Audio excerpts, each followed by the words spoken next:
Okay. Up and racing. All right, morning, guys. Let me know if you can hear me okay. And we'll get into a good old chinwag. Or a chat.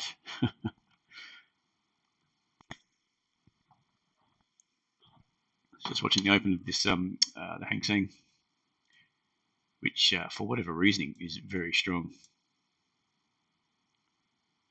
See, it's held up okay, and it's kicked off. G'day, John. Hey, Pete. So that was where it's gapped up from Friday's closed, and it's just from the gap. It's up 100, another 120. So it was up 120 points, and it's up another 120 points. So very strong, the Hang Seng. On the open, anyway, that might be another massive flush. We'll just see. It seems to be. Let's get rid of that. Let's just show you. It looks like that short-term uptrend is still intact. There's a level through here. We've been kept an eye on the last few days. It's probably that open was very strong. So the market's still very bullish. Stimulus addicted, I guess you'd say. Right, so I hope we're all doing well. For anyone that's new, welcome to Trade Setup in the live stream. It is now the 12th of the 10th of October.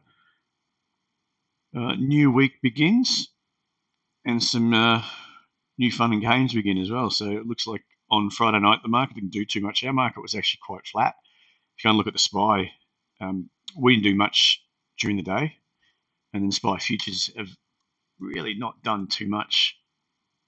Now that's not it. There, we'll just get onto here. That's a 5-minute chart. So the open was just in here. I think in the US session it didn't do a hell of a lot either. That was sort of the US session, considering that markets are actually up again. It's more a stimulus talk, and I think it's getting to the point where people are just getting a bit confused. I mean, Trump comes out and said, now when was it? I think Thursday. There's going to be no deal until after elections, or he's going to postpone it or whatever.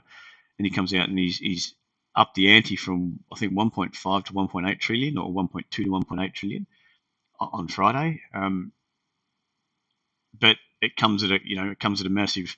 He's got all these stipulations, so I think it looks good on paper, but whether it actually is good or not, don't know.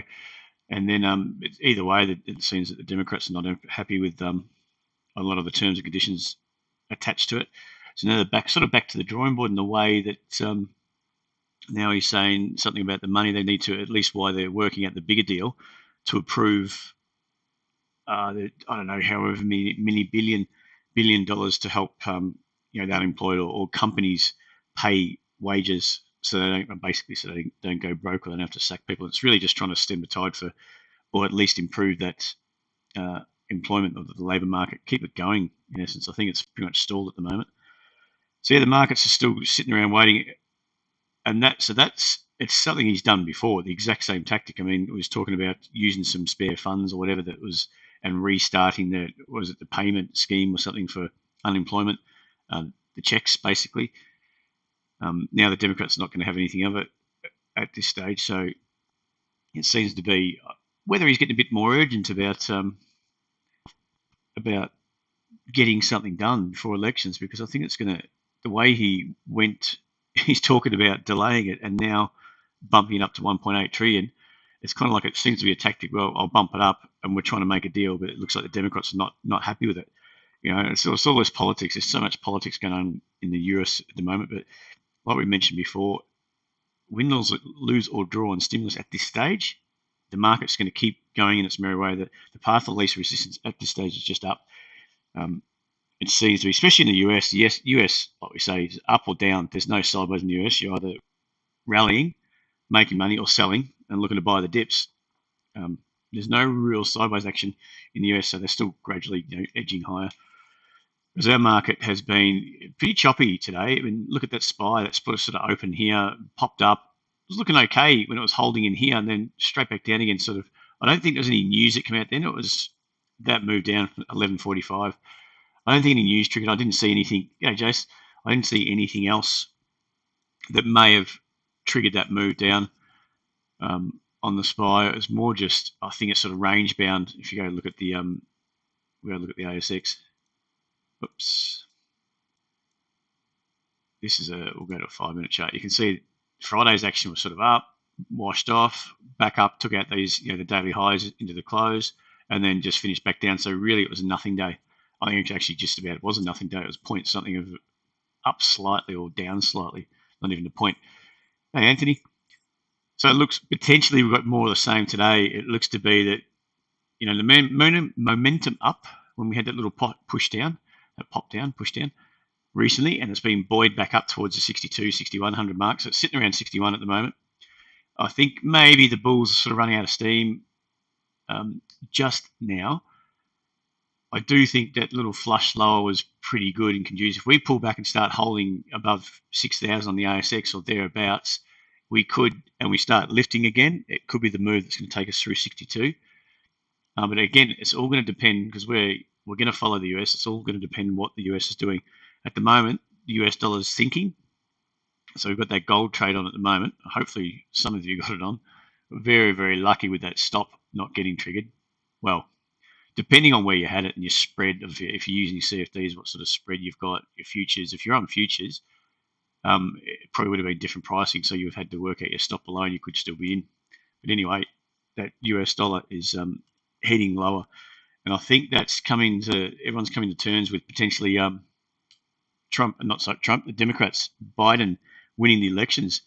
And I think if they win, it's factoring in the market's readjusting for a full stimulus package in a way. That's why you find in the US dollar, it's had that little flush up to 94, and then it's back down again. Back down to about 93. So it is sinking a bit. So if that's the case, you're going to see the currencies in euro, Aussie, pound, yen, all those, US yen, sorry, all had a big, except for the US yen. US yen went down where the others were supported. So it was all based around that US dollar move. Gold, same.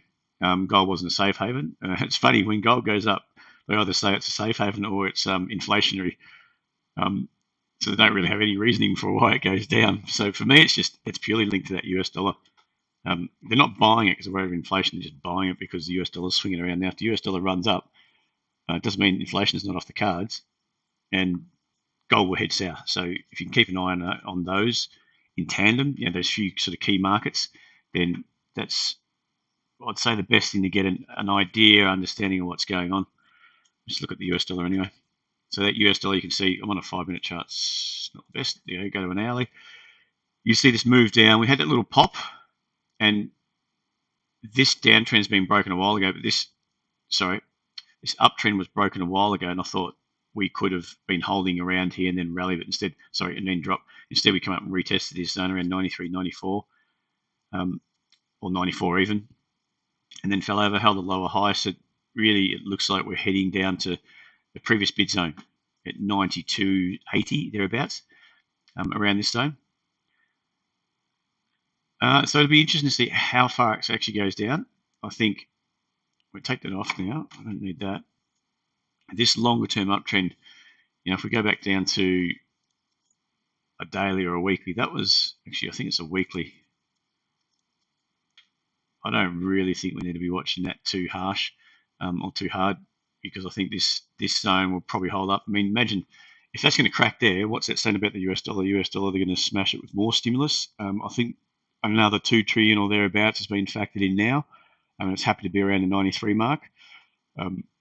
It's whether, and the thing is, if we do start to sell off again, the equity markets, as they start to get heavy, what's going to happen to the US dollar? Because generally it's a safe haven. If the markets are melting down, you're coming out of equities, you're going somewhere, you're going to go into the US dollar. It's basically the safest thing around, backed by the US government, essentially. So it will be interesting. So this weaker US dollar, it's sort of suggesting, well, weaker US dollar, you're selling dollars, you don't really, well, it's heading south. You're not really funding into bonds via the US dollar via bonds. You're putting money into equity markets, probably the only place still to go. So it'd be interesting to see how all that goes. I'm still expecting some sort of heat. I think everyone's pushing towards the elections. What's going to happen over the elections? I mean, it really is. I mean, how do you at the moment the polls are saying Biden's going to win, and he's getting better. his numbers are picking up, whereas he's not going so well in the polls. His numbers are heading south. So whether he's going to pull a rabbit out of the hat, or whether those obviously the polls are very fickle. I never really watch them. I just sort of watch them, basically reading things on Reuters all the time. But that's a bit fickle. I think last time the polls were suggesting he was going to lose, and he came out and you trumped it. So I think that back then it was the power of social media that maybe got him across the line. There's now I think everyone's cottoned on to that a bit better. So whether he can find some other reason, or I don't know how he would win. I mean, I don't even know what's going on over there, to be honest. It's just what we see on Reuters. And I think US news I don't know what everyone else thinks about US news. It's so biased. When they had the last debate, you go on Twitter and everyone's so biased. And it's the same over here. I guess you got Liberal and Labor. People are going to be biased, and they completely disregard if Trump got absolutely, or not, it wasn't Trump, wasn't it? If Biden got absolutely crucified in that it wasn't Biden either, was it? What am I talking about? Pence, is it Pence? Yeah, they were saying Pence won. So apparently he did very, very well. Yet you still can read a lot on saying, yeah, he didn't win, he got beaten easily, da da da. So it's so biased over there, and I think the newspapers are so biased as well. There's Democrat papers, there's Republican papers, that are biased one way or the other. So it's very hard to find out to get a legitimate view. So I think with the numbers, it depends who they're polling too, I guess, to find out, well, to see which way the polls are leaning, which way you could sort of bet on whether it's Biden or Trump's going to win. So it could still be a bit of a shock. We don't know what's going to happen until it's happened. We don't really know the way the market's going to go, and just anticipating it with Biden winning. It means, especially if he's got a clean sweep of, Congress then, or the Democrats have, then he wins, doesn't he? He doesn't win. They'll be putting in potentially $2.2 trillion of stimulus, which I wouldn't expect the US dollar to get belted, but I just wouldn't expect it to come up anytime soon. I think they're sort of grinding down as the way it's factoring in at the moment, more stimulus. But I think this to break down lower is a big effort. I mean, it can break. This is a weekly chart, so it can easily spike down a bit. But to break significantly lower down to say 88, I think is a big effort. Very, very big effort. But I've said that before, haven't I? Getting through 95 is a big effort, and now I've been down to 93.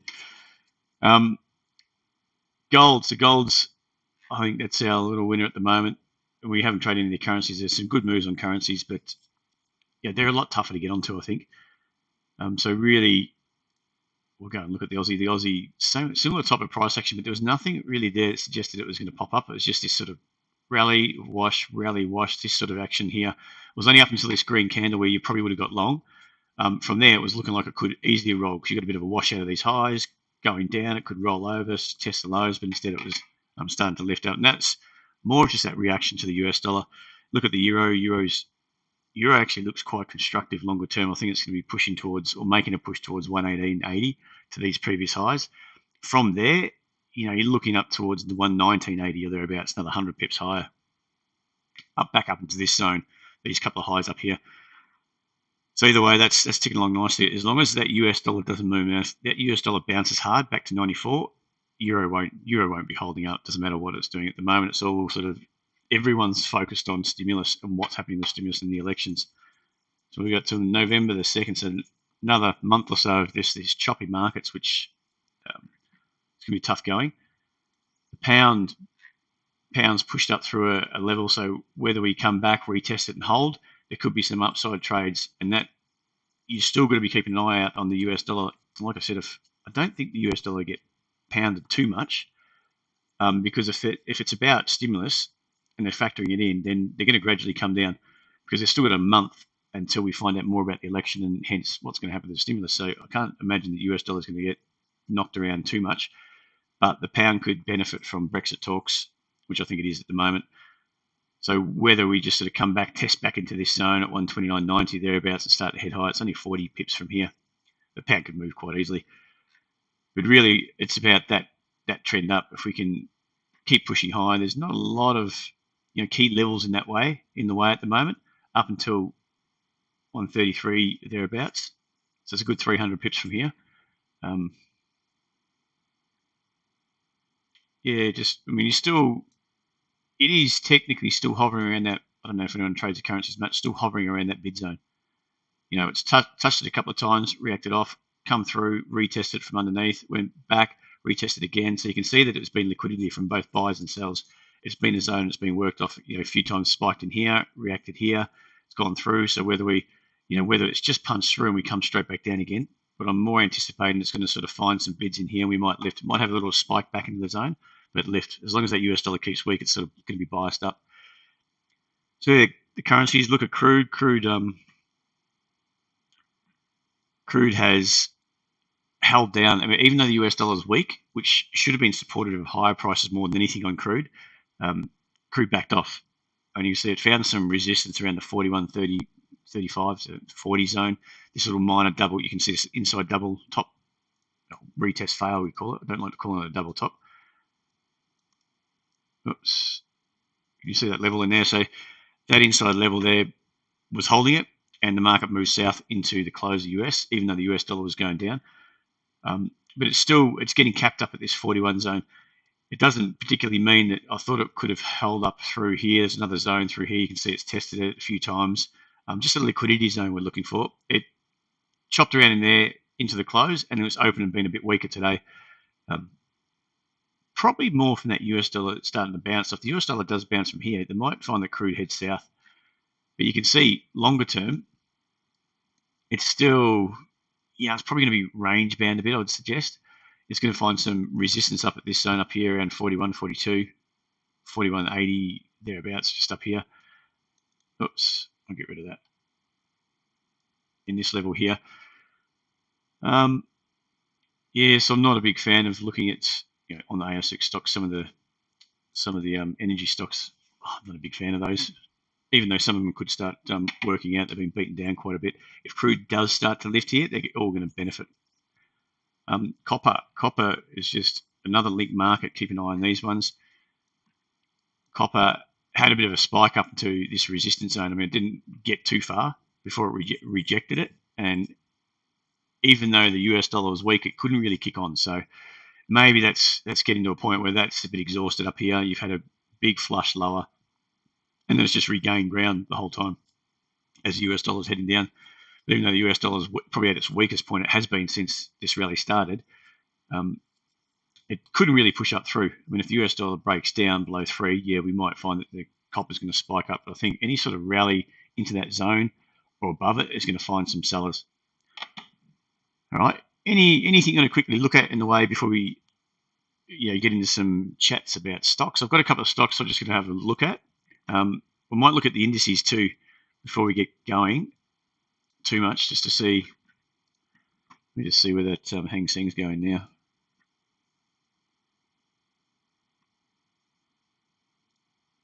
And that's a pretty strong still. It just flushed into that resistance there. Take that off. Yeah, that was a level, wasn't it? Yeah, we just pushed up into this resistance zone at 24,475. Just been stalling at the moment, so it's only been open for 20 minutes or so on the index. Yeah, it did give us a bit of a lift. The SPY's just lifted, so that was choppy around. It's just pushed up through the highs. Nikkei rallied as well with it, and the Dow, I'm guessing, is rallied. They're all just sort of, I think, they're all feeding off different markets. No one's willing to go down, but they're all willing. They're happy enough to go up. So that ball's going to keep rolling. It just seems that no one's really to give up holding, because there's no particular reason to sell anything at the moment. There's every reason to keep, buying or at least holding. Making sure you know where your risk is, of course, but I don't see any particular. I mean, in saying all that, not that I don't see any reason. I don't see any reason that hasn't been around for a while to sell. I mean, unemployment, all that, it's been around for a while, but it hasn't really pushed the markets down. It's always, every time something gets out of hand that way, they're talking about stimulus to buoy the market, and people are just going, okay, fine.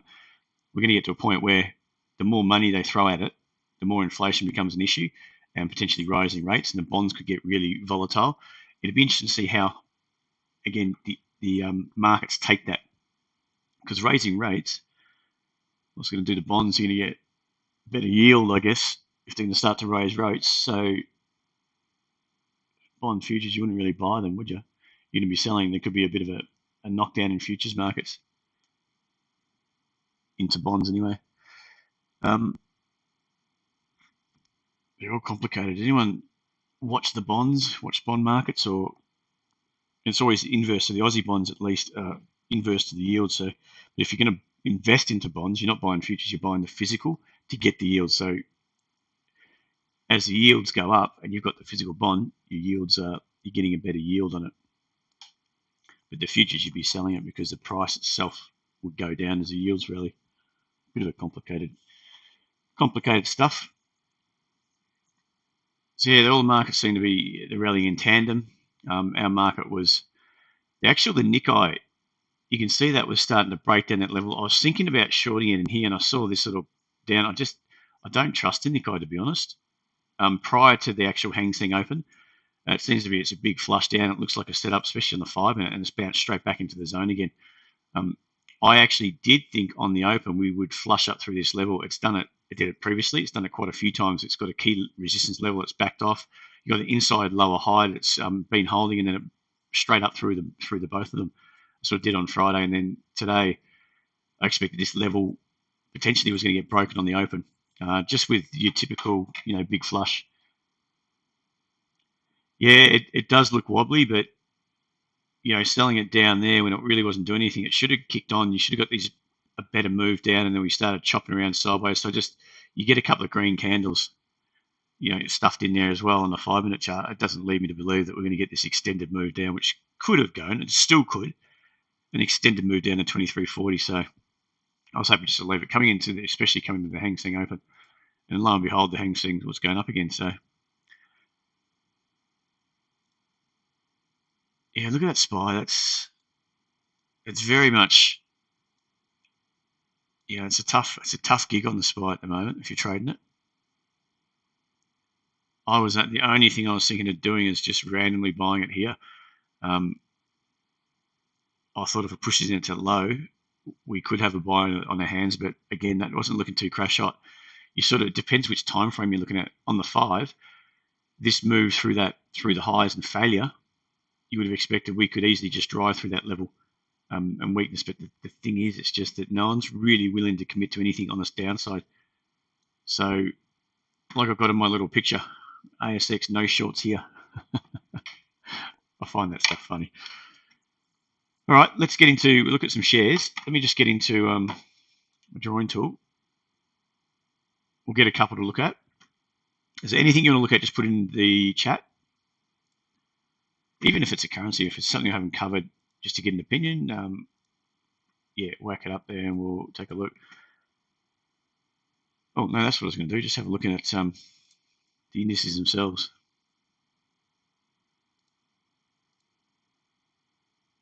I'll stick with the alley. So it's probably messy, but you can see that's the big S&P. So the S&P 500.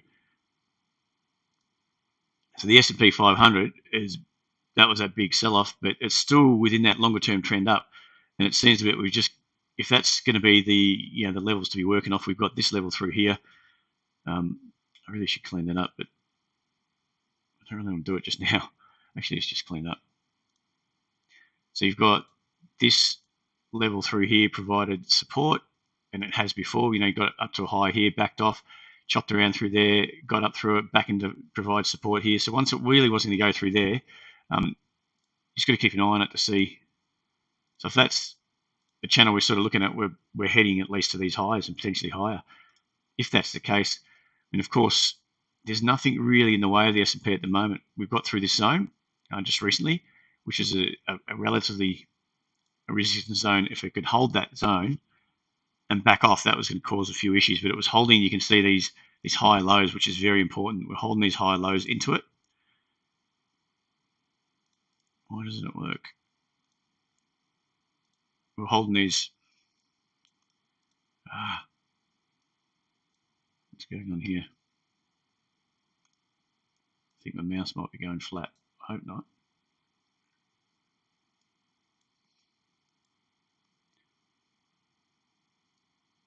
Right, so you can see that inside level, once it started holding that, Get it back. That's better. Holding that inside level there and high low in here, you sort of anticipate that that's going to break eventually. They keep pressuring it up into it, we're going to break. You got the Dow was probably much the same. It's gone through that zone. So I reckon the Dow's probably on target to get to new all-time highs for whatever reason. So it's whether or not, I think it's got a month basically. If it can push up through there prior to elections, I don't think anything's going to change the course of US equities until the elections now. I mean, I just don't see, jobless is not a problem at the moment. Every time you talk about more jobless claims, we talk about stimulus to offset that. Anytime you talk of a pandemic, you talk of a cure and stimulus. It's all the same sort of thing. It's all centered around stimulus and what's going to happen there. So I can't see much that's going to sort of derail that if it keeps grinding its way higher. What do we got? Nasdaq. Nasdaq's still strong. I think that's the all-time high. We could be looking to press back up to the highs there. So there's no real level, in here too much, apart from a couple of little. These are really minor levels. That rejection in there is not really a key level. Right where it is at the moment, you can see this zone through here. I don't think that's a key level to really be too concerned about. Otherwise, you're looking back to the highs. So all good. It's just was the ASX. So the ASX sort of getting a bit toppy up here, but it's had a little bounce just now. So if we go back over to just a couple of shares, 88, I kind of like that. Had my eye on that for a while. There's still a lot of shares that they're not struggling. That looks good to me. There's a few things that concern me about this. A few things concern me. We're getting, just the way we're getting pushed up here. It's looking okay with stochastics, but there's not a lot of volume. You can see the volume is really easing off as the longer we sort of chop around here. That could easily pick up as long as we hold here. We don't. The key now is to hold those levels. These higher lows. We've got a level that the market's worked off at 5. Holding these higher lows, which really looks set for a breakout. 625 or thereabouts, and then you're looking up towards 7, and then potentially up to this area in here. You've got some action which you could be looking at through there. You've even got any little inside level, or that gap fill, whatever you want to call it. So really, it's all these levels you've got. So it'd be the first one off the bat would be 7. If we can get through that, it'd be looking to 750, then potentially 850. So there's some upside on that. You just want to see if it does break out. If you're looking to get long on a breakout, for instance, you want to see that the volume is supportive. And especially the day the breakout, you don't want to see it break and then finish back below. That's not going to be a good sign. So really, what you would be expecting is some bigger volume to come on these green candles, come through on the green candles. But for now, had to be not really massive volume differences on these push, the green on the green days, on the positive days. That could be capitulation up towards the highs. It did push up into the highs, and then the next day we failed. We backed off again. So maybe there's a bit of volume coming up, but there's nothing like this market. That was probably just people buying it into support, which is fine. But I'm just looking through. Oh, look, I still think it looks really good. I would just like to see it be supported, a bit more volume come through. So that's a good one. If you look at the weekly too, that weekly starting to hold the about the 20 and the 50 EMAs, exponential moving averages, and it's starting to hold off the 50, which is nice. You just want to see them cross up. So that technically, that trend could easily be down. We could hold here, and then from the weekly, we could start to hedge down again, take out 5, and all of a sudden, you're going to get a whole lot of stops going to be triggered. So that's the problem, is the weekly. If this market's grinding high and you can see the pressure from the buyers is starting to push it up, they're going to run out of steam sooner or later. And if the price doesn't get a move on soon to 7, it might be that we've got a lower high when we've used up all sort of that buying energy. Okay, does that make sense? So, you know the old way that I like using that stochastics, more of a your buying and selling pressure and what's happening with regards to price. For instance, good sell-off down here, some big selling pressure, from overbought to oversold, yet price really didn't get down. So they were soaking it up the whole way down. You're not finding, it's probably a case of the buyers are not hitting the offer, they're just sitting there. you got some big bids there. So someone wants to get out, but there's enough bids to slow it down on the way down, okay, and keep it at a higher price. Whereas you'll notice when the market capitulates, the bids will disappear, and you'll get the bargain hunters thinking they've got a good price, but the liquidity is completely outmatched from sellers to buyers. The sellers will outmatch the buyers completely when you see that you get a bit of a sell-off like that. You can see the volume come through. So when the pressure's down and the market's starting to rocket down, you've got a bit of a concern. So at the moment, we are holding. We've got this longer-term high-low. We held the 5 as compared. Last time it was getting sold down was back in February, March. I don't know how much faith I'll put into that, because that meltdown there, that was just fear-driven. It's hard to analyse a fear-driven market. But yeah, at the moment, I'm sort of looking towards the upside. This weekly, for me, could go either way. I mean, technically, but I'm biased looking at this daily. I like that kind of constructive price action we've had. Push up here, this pullback, it got met with quite a bit of buying. Through here you can see it was good, some good buying. Kept it up off 5, higher lows coming in. So I'm probably going to send an alert out on that a bit later on.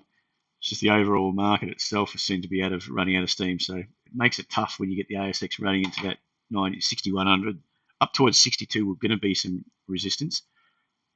When you get up there, and the ASX could be running out of steam, if it does pop another 100 points to 62, that'd be fine. It's whether or not this can kick on.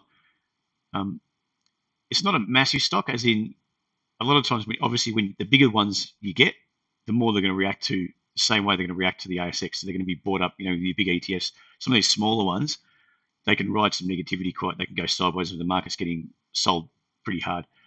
They can sort of go their own way, in a way. So I don't mind this one. It's got some good volume. 88, what's that? A bit of volume, not massive at the moment, but if it lifts, it'll be good. MP1, that's a big boy. Well, not a massive boy, but $2 billion. It's done 1.8 today, 1.8 million. Not a massive amount, especially compared to the top 20 or so. But it is looking quite good. Solid established uptrend. Back in March, it got sold down quite hard at the time and been bought up even harder. So that's quite bullish.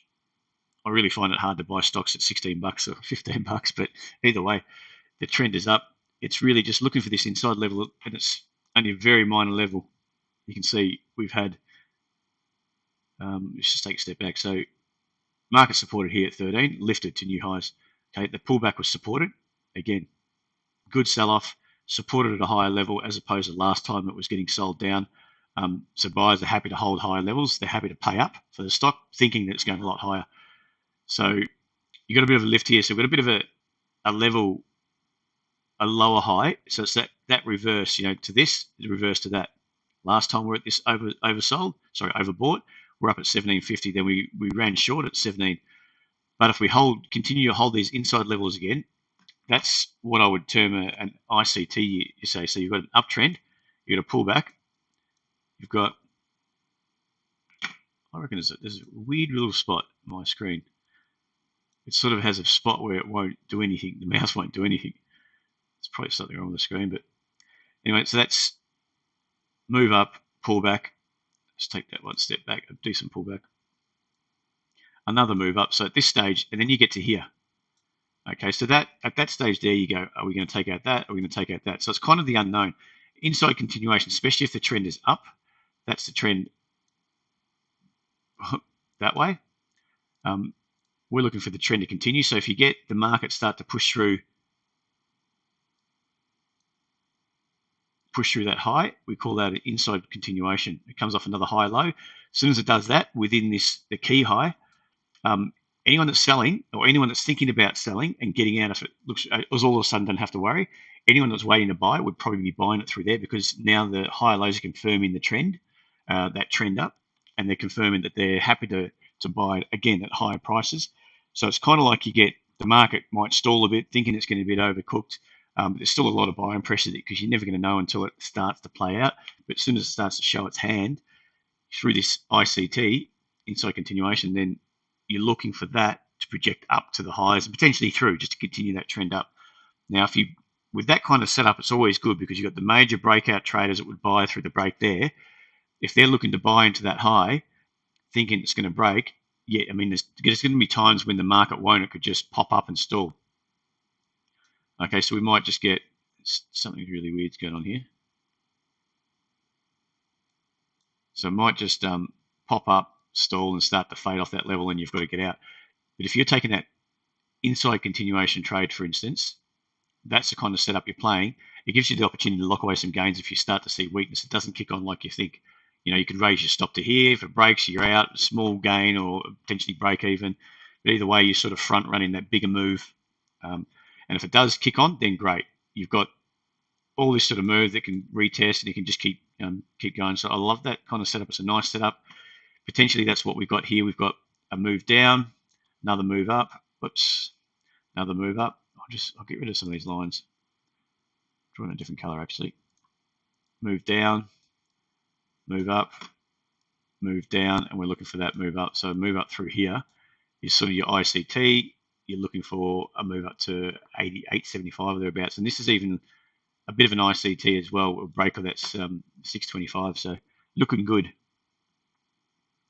All right, so there's one other ALK which doesn't look too bad either. It's it's been kicking along nicely, chucking its way up. Just bear with me 1 second. Let's finish a cold coffee. So playing out nicely. That was a sell-off back in March. Took out that low, but it was pretty quick to reclaim that. So that's sort of your level there. You're not really worried about this flush. More that's your level. It's showing good signs. It's holding the trend up. So just because it breaks a level doesn't mean the trend's over. It's got to break and can convincingly go down or hold another lower high, which would have been the opportune time to back here to hold that lower high and head south, but it didn't. It's got a nice trend up. You're a bit long here, especially after this run up. So I'm less likely to want to buy that through a break of 150. I mean, you could be completely wrong and it could just keep chugging away through 150 and head up to $2 before you know it. But that's your weekly chart. It's had quite a good trend probably over the last year. From about this time last year, it hasn't really looked back. It's done quite nicely. You've come up from about 40 cents to $1.50. So there's a lot of liquidity that's long that is sitting on some handy gains in that if they get flushed out, if this is a stretch level, if it is getting stretched up here, they're going to be ones that are the first to come out of the market and sell back. So it's whether or not you think that's stretched. For me, if you're looking to buy here, I want to, buying through that break, say 152.55, your stop's going to be at 130. If you have it too far down, you could be that you're buying into that really stretched market and it turns around and flushes it straight out. Or you just sort of wait. We could get this kind of scenario. It pops up after a run up, chops around, looks okay. A deeper flush, we might have a deeper flush lower below 135. In that case, you get something like this is probably a bit better because it has put a few more people on the sidelines. And it seems to do that a bit, get back below the MAs and start to lift again, get back below the MAs, start to lift. So if we just sit here and kick on, it's kind of like you're going to keep buying. For me, I feel like I'm buying into a stretch market. And it's not the unknown, it's the known. And I'm waiting for other people that are sitting on the sidelines. And if it is the known, it means there's less liquidity on the sidelines ready to come in. I mean, that's the way I sort of analysing the market. So if that's the case, I'm not a big fan of buying that, but the trend is still up. Just want to keep an eye on. Not much more happening in the way of shares. We've got KMD. I mean, that still doesn't look too bad. Gin, EOF. It's coming. You can see. Let's just get over to here. EOF. Well, that's it. That's everything anyway. Echo Fiber. I do like that. It's just been sitting around waiting. When you've got this high up here, so you've had a big flush. It was looking good. Bit of a move down, and that was before the flush lower. Had a bit of a run up here, and then the market's got hammered and it went with it. So potentially that was going to hold and it was going to lift back up through $3 and it's going to take out these highs. But instead it's flushed and had a big flush out. So a lot of people that bought it earlier that have held it for a while, been cleaned up, put back on the sidelines, but it did bounce back.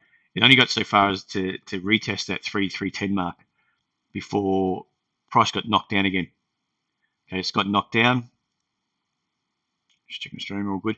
Got knocked down, got back up there, reacted back off that level. But since then, it's held this inside level. But it's not too convincing since then. No, that's the problem. It's probably the market sort of sitting around waiting to see what happens with the US, what happens with everything else. No one's really willing to commit too much because if you've been burnt with this move down, you're not willing to commit too much. Another big position because there's nothing to say that this is a inside double top here. Retest fail. We've got a lower high starting to play out, and we're going to break down through 220. You've got the two scenarios which could easily play out. It's each one at the moment, so it's really struggling, isn't it? All right.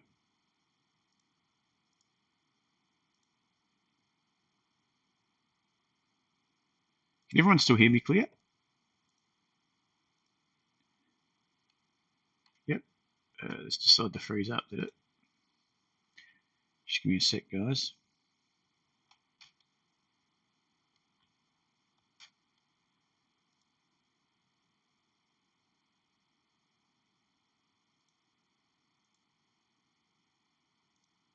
All right. I'm still coming through okay. Yeah, still coming through. Yep. All right. So just my drawing tool just decided to freeze up, so I'll just close it and open it again.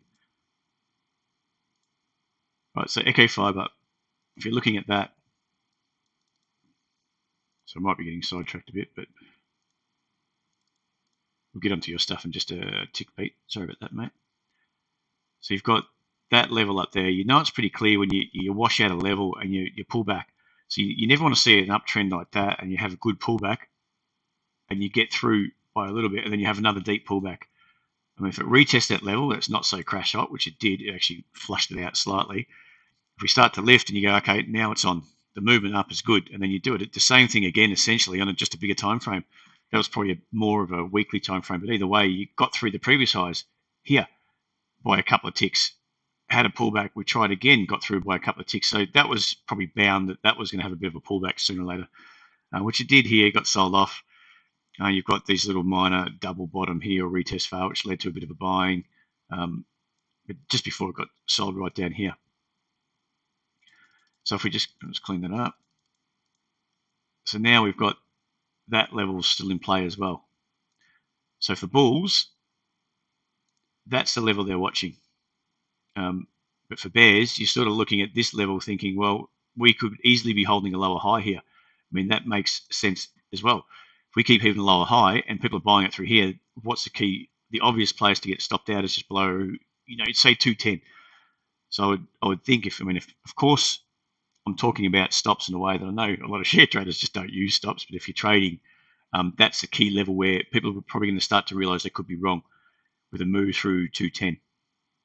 Okay, so if that's the case, just think of the idea that there's going to be stops packed under there, and if we can't get up, sooner or later, if that level gets triggered, we could.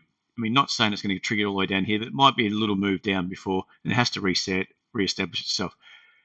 So that's on the short side. So you've got this is kind of the level that they're looking at. You've got this high, retest fail, backs off, start to roll over again. On the flip side, you've sort of got that scenario. We're coming to a point of agreement here, a bit of a squeeze. If we start to get up through, at least break up through 260, 70, I think then you've got longs going to be in play. And anyone that's waiting on the sidelines ready to dive in, it might be the trigger. That sort of move up through 270, that means you'd be looking up through 310 and beyond to 360, 70, back up to these highs. Okay, so that at the moment, it's kind of an each way bet at the moment, if you could sort of look at it that way. And that's why you're looking for evidence that which way is, which side's winning out. When it's an uptrend, it's clear. It's just kind of trying to find your entry scenario or your entry setup. But for something like this, which actually doesn't look too bad, it's just, if you just bought it in here, and that's why I'm a big believer.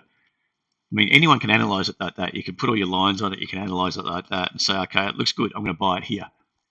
It's going to break up. Doesn't mean it's going to break up. It could easily just break down. But if you wait for it to play out, then it's a much higher probability trade.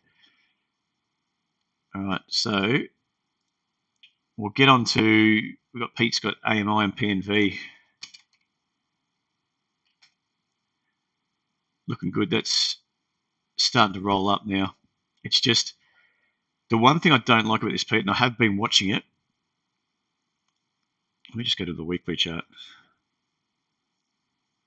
I think the weekly's in a prime zone, it's just bounced off the MAs. It's just this little, so this is just get to that.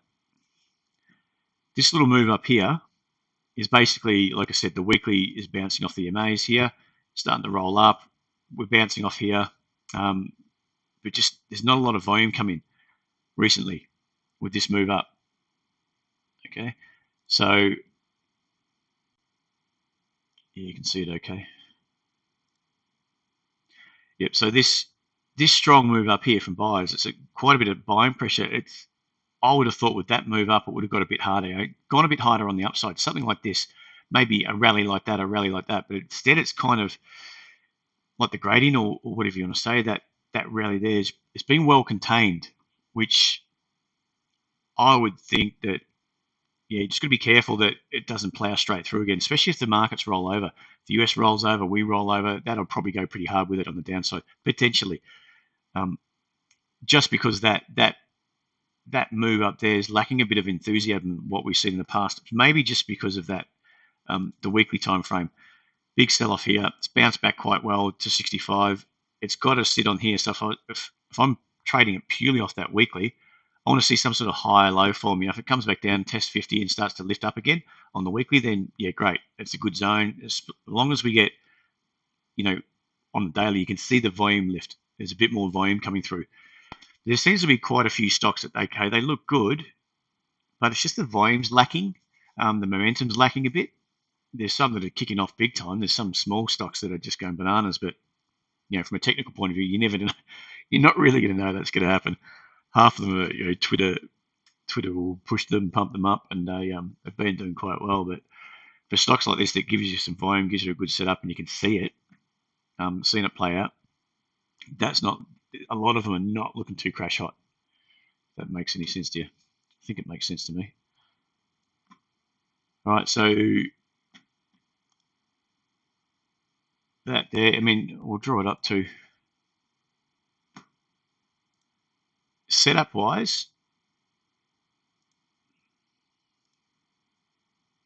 Why is that playing funny buggers? Has it happened again, has it?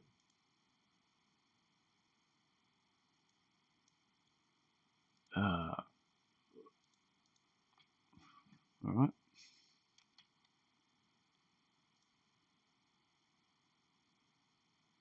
I don't know what's going on with this. Sketches, the tool I'm using there is just, it's getting stuck. Shouldn't be doing that. Anyway, I'll try not to draw too much on it then. Hey, Joseph. All right, so you can see the setup. Actually, let's just get it on. Let's get it on here.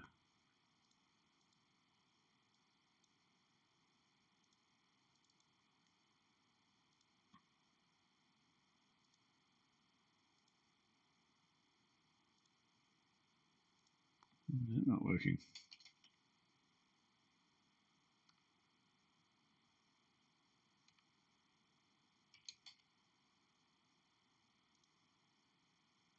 Sorry guys, I'm just getting up. It's not working very well either. I think I've got some issues I have to sort out with the computer sooner or later. Oh, I've got 16, I think, gig of RAM. Shouldn't be a problem. I think there's something else going on. I just need a bit of a clean up on the hard drive, but that's not working too best. It should be a type in there.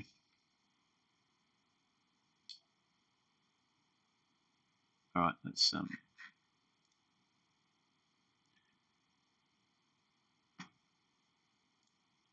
do it this way.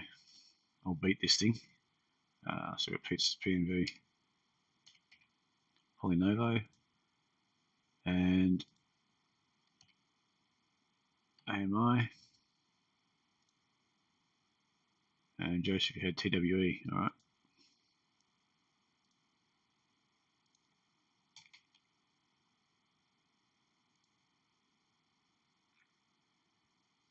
So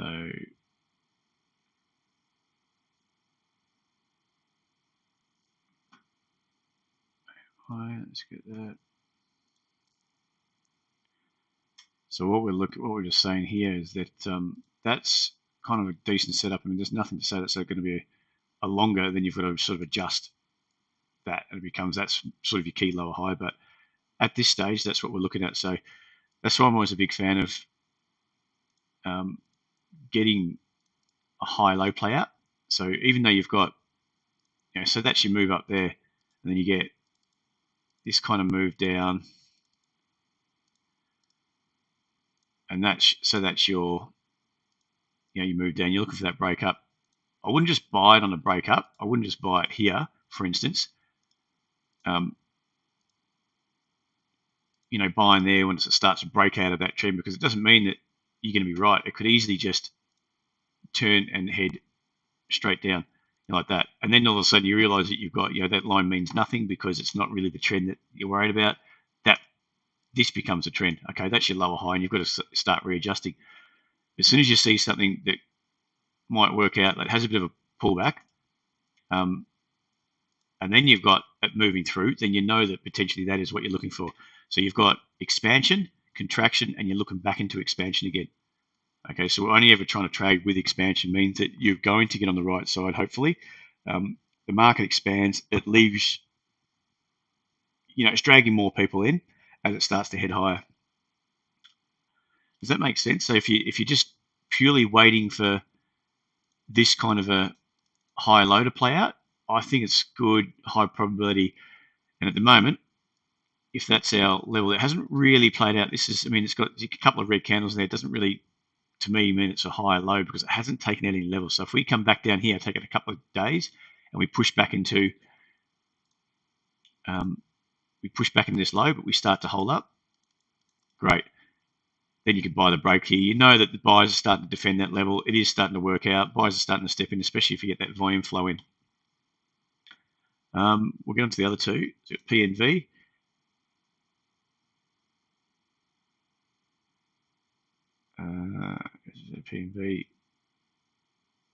PNV, yep. So you can see it's a funny one because this big sell-off, it looks ugly. Obviously, it was ugly. It's sort of like that level there, big flush. You've got another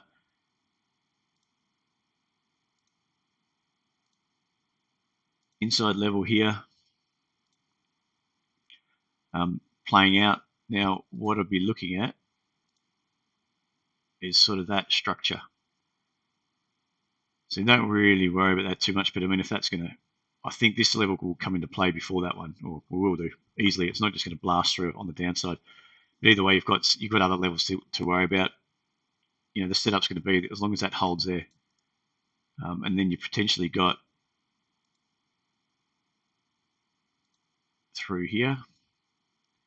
You can see it's been active before. We've had it pressed up. It was a higher low here. Retested it. Couldn't get up through these highs. You've got this key lower high come to play. Went straight through. Retested it. Failed. Held. So it was bouncing around between these two zones at that stage. And we start to lift again. So for me, it's just a simple case of if we start to come down and we start to find some buying at a higher level, then yeah, that could be the break. And I don't mind so much if you get this kind of structure, a higher low, and you know that it's going to break out. I mean, it could be something where you buy this little inside level because you know that it's going to break this. It's going to start to expand, go into expansion from contraction, and then I'm talking about through here. You can buy sort of on the expansion. You know it's broken out of that contraction phase. It's holding higher levels. This I view as a high level, not just this minor one, but this whole thing, this kind of W pattern. I like to see, and you could probably think that it's going to break up through that 238 zone, or it might do something like this. It might just jam straight up and through, or you might just go like that. If not, either way, I mean, you're just going to watch those high lows. If it turns around and backs off from here and you get stopped out, so be it. You got it wrong, and it might be just that it's going to keep oscillating between these two longer term. a more precise kind of entry, I guess, what we're just talking about. If it does pull back, you get that little lift here, then I'll be like waiting for that high low again. But either way, you just want to be confirmation it's going to start to kick on. All right, so what was the other ones? TWE, SLC. So SLC, longer term, it's in a downtrend, super loop, and it's got a few issues. You see that high up here, and the other thing is that it's just broken through that support zone there. Okay, so I'll go to a weekly. I just want to check that weekly chart.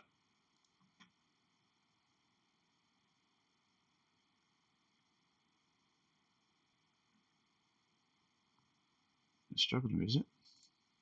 Is that everything?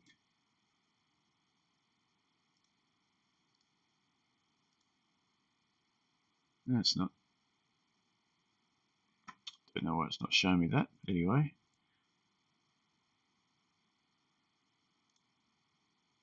actually, just look at it here. So that weekly, you can see it doesn't really change the picture. It's not even the same one, is it? One on braid, genius. Okay, that's it. So that is all the data. All right, get back to here. So that's all the data. So really, it's been in the downtrend since these highs back in 2016. It's been edging down for whatever reason. So longer term, that longer term trend, you got quite a way off that at the moment. Could easily sort of chop around here, catch up, and then start to lift. I think on a weekly basis, you've got to be concerned about that. A potential that it's just starting to hold through this level. It holds lower highs. If we start to take out that low, it's in on a daily. It's in a downtrend as well. So if you're looking at a point to buy, you want to see some sort of push higher, back up here, obviously, and you want to see this downtrend broken, and that, as long as it doesn't get through those lows. So my biggest issue would be if these lows can hold, it could just be a flush of that previous low, and then even if we chop around here, we might just do a bit of action like this, but if it can hold at least, and then we get this kind of thing, then that's a lot of action, but that's ideally what I'll be looking for, this key higher low, not just this minor little moves, but this key high as a key high low once it's broken out. So I think that will drag it in. You've got a lot of sellers that have pressed it down into a support zone, or this is a key weekly lower high. You can see these lows through here. It's a bit extended through them now, but the market can do that a lot. Okay, just because it's down through here doesn't mean that, okay, we're just going to keep chugging away lower. A lot of the times at the markets, you can see it's pressed up here, backed off, had another go, built a higher low, went through, didn't get through very far. So what it's done, it had to clean out a lot more people, okay, with a move back down through the key higher low. SYR, we'll have a look at that. So does that make sense? So a lot of the times the markets will do that, consolidate just below a key low, and then go and rock it up. So as long as it doesn't get, if we start drifting down a bit more, it sort of takes it off the cards, and it's got to, it's got to find some strength from somewhere, whether it's a new announcement or whatever happens. But for me at the moment, this trend is still down. It's not broken yet. It needs to break that downtrend before, and it hopefully can hold up around these lows, at least above, say, 91 cents, for it to show any, signs of strength or a reason to buy it. SLC, what was the other one you had? TWE.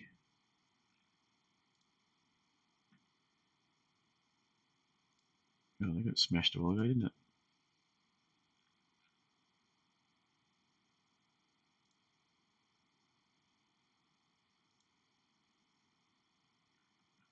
So TWE, you want to see if you can hold this as a bid zone through here.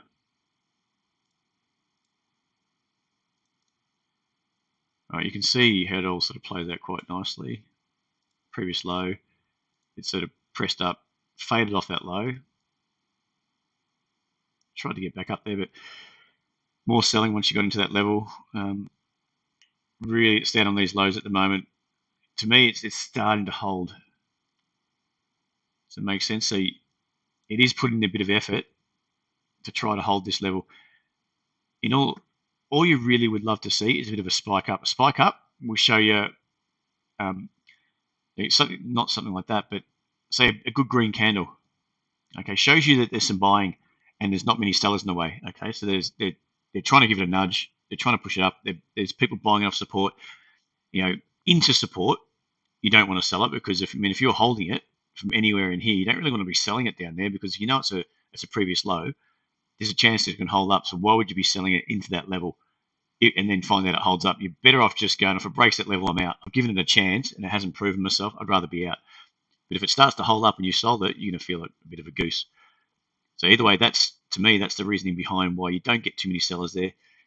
But if it's not kicking up, I mean, that's from a technical point of view. If this is a rubbish stock for whatever reason, I don't know why. If it's having issues fundamentally, there might be bigger players just, I've had it for a long time, I'm getting out, and then just any sort of pops they're selling into. So if you can see that this thing's not climbing back up and it's a real grind, it might be that some more liquidity come on the downside. So you wouldn't want to buy this. I'd rather see, a bit of a pop, a good pop, bit of volume come through, good green candle, finish at its highs, and then what happens on the first pullback? Is that going to go straight down and through, or is it going to sort of do this thing and start to hold? If it starts to hold, it means that you're not the only one, especially after had a bit of a run up, a good little run up. More often than not, they don't just run up and go. They don't just run up and just keep charging high day after day off a support zone. They're going to give you some sort of higher low to work into for the market or the stock to prove itself, and give you an opportunity to work a long entry off a higher low. It's the flip side for sells as well, because that is just telling you that it's not getting back down to support because people or traders are happy to buy it off there. Why? Who cares why? They're just buying it. Okay, and they're outweighing sellers, and this market's going to start to lift. Okay, especially when you start to get some volume coming through. So whatever their opinion is, it's obviously positive, and you don't care why it's positive. You just care that it is positive. All right, so that's TWE. We'll just get on to SYR, and then see if probably call it a day after that one there. SYR.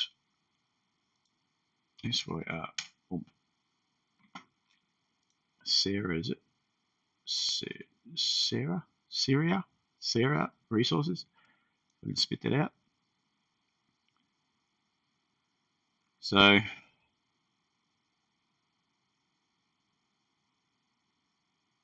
think it's obviously down at its lows. If you go, let's go over here.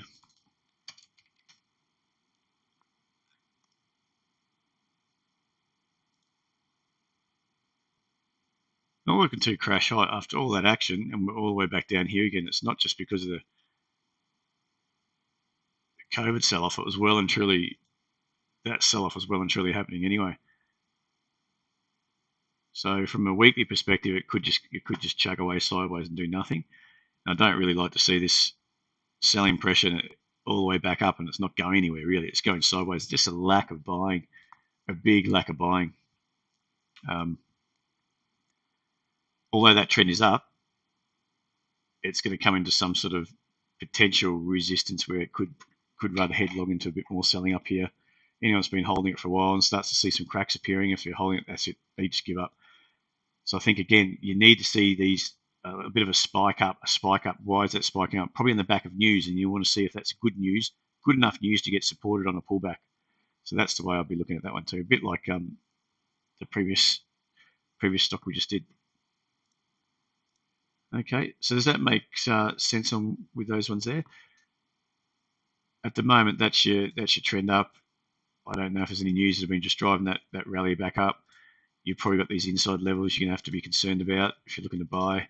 Then you've got further levels up here where you can see it's reacted obviously down on that, come back and close the gap, and we headed back down again. So are we going to roll from here, or are we going to continue?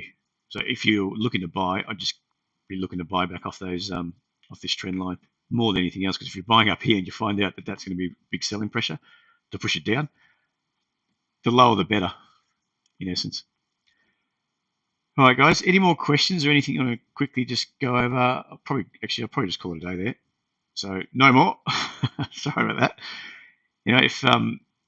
If you do have some questions or something that you want to quickly look at, just send us an email, support@tradesetup.com.au, and I'll shoot you back something with a bit of a picture on, a good picture. Hope you enjoyed. If there's anything else, like I said, just send me the email. Be much appreciated if you give us a like, help us spread the word a bit.